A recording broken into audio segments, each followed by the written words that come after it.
Ķekavas derbijā triumfē FK Ķekava, Ādažiem un Rubenei 1. Pirmais zaudējums, sācies jaunatnes čempionāts U16 un U12 grupās.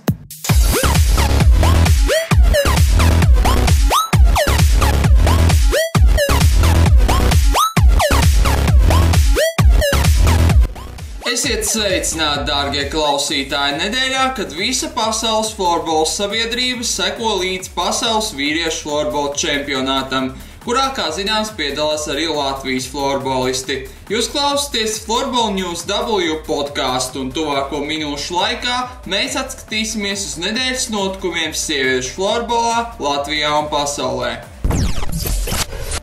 Sestdien Latvijas čempionāts sieviešu virslīgā norisinājās Ķekavas derbijs starp Ķekavas Bulldogs un FK Ķekava komandām. Šis bija trešais abu komandu duelis šajā sezonā, un tajā uzvarēja FK Ķekava ar 8-5. Atšķirībā no iepriekšējā mača šis bija krietni mierīgāks, tomēr cīņa tik un tā bija sīva. Pirmā perioda sākumā Bulldogs izvirzījās vadībā ar 2-0, bet pārtraukumā devās ar 3-2 uz tablo. Otrā periodā Ķekavas Bulldogs saglabāja vadību minūti pirms trešdaļas beigām, atrodoties vadībā ar 5-4, tomēr Paula Brunovska panāca izlīdzinājumu 5-5, savukārt pamatlaika beigu daļā viesu komanda pārņēma iniciatīvu, gūstot 3 vārtus un gala rezultātā ar rezultātu 8-5 uzvaru izcīnīja FK Ķekava. Piebildīšu, ka video savilkumu no spēles starp abām šīm komandām jūs varat noskatīties mūsu YouTube kanālā youtube.com/floorballnewsw. Pagājušajā nedēļā sieviešu pirmās līgas čempionāta ietvaros 2 spēles aizvadīja florbola klubs Ādaži. Pirmajā spēlē Rīgas Lauvas sagādāja pirmo zaudējumu ādažniecēm, uzvarot ar 3-2, toties Ādažu florbolistes to pašu izdarīja ar pašreizējo turnīra līdervienību Rubenei 1, svinot panākumu ar 5-3. Neskatoties uz to, kocēnietes saglabā pirmo vietu turnīra tabulā, savukārt FK Ādaži ieņem otro pozīciju.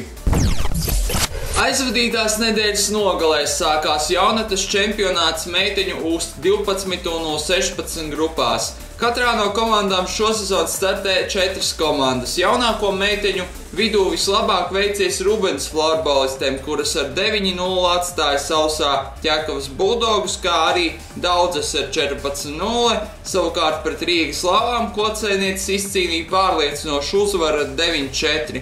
Lauvas triumfēja 2 spēlēs, bet Bulldogs 1 apspēlējot turnīra debitanti daudzas komandu ar 8-0. Savukārt par U16 turnīra pirmo kārtu pagaidām nav apkopota visa informācija, pagaidām zināmi ir 2 spēļu rezultāti. Rīgas Lauvas pārspēja Rubeni ar 4-1, bet vēlāk sagrāva Inčukalnes Kojotī vienību ar 14-2. Aizvadītajās brīvdienās Norvēģijas elites sīrienu čempionātā notika 10. kārtas spēles. Sestdien Bigdoma un Līten cīnījās neizšķirti pret Šleiviks 6-6, savukārt svētdien Grey Malus ar 6-3 savā laukumā pārspēja Tunit, bet pērnās sezonas čempionu vienība Sveiva ar 9-2 sagrāva Homliju.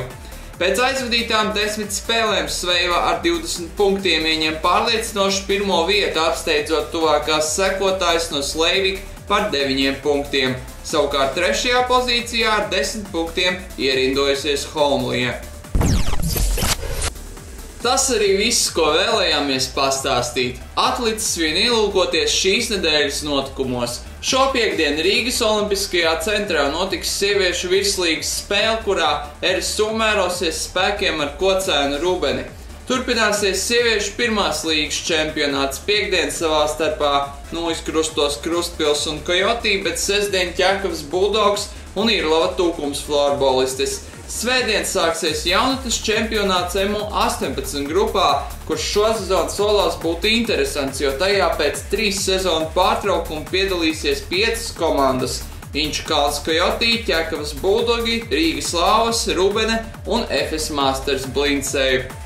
Zviedrijas 2. divīzijā turpinās cīnīties mūsu leģionāras. Anitas Šeinas Endera IF Angdam Oldīs viesos mērosies spēkiem ar IF Hansa Hoburg, savukārt Kristīnas Brantas un Laumas Višņevskas Endera IF Angdam A savā laukumā uzņems Klintehamns IK komandu. Paldies, ka klausījāties! Lai jums veiksmīga šī nedēļa! Visu labu!